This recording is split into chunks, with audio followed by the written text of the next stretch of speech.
Mateo Kapitulo 21.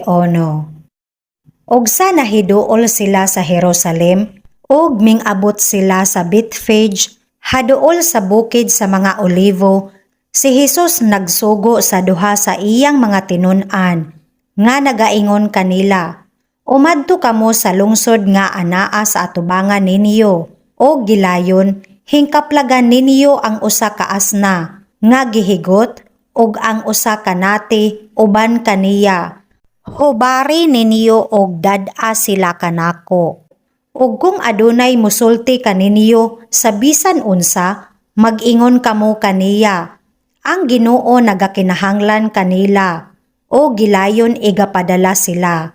Karon kini nahatabo aron matuman ang gisulti sa manalagna nga nagaingon, ingnon ninyo ang anak nga babayi ni Siyon.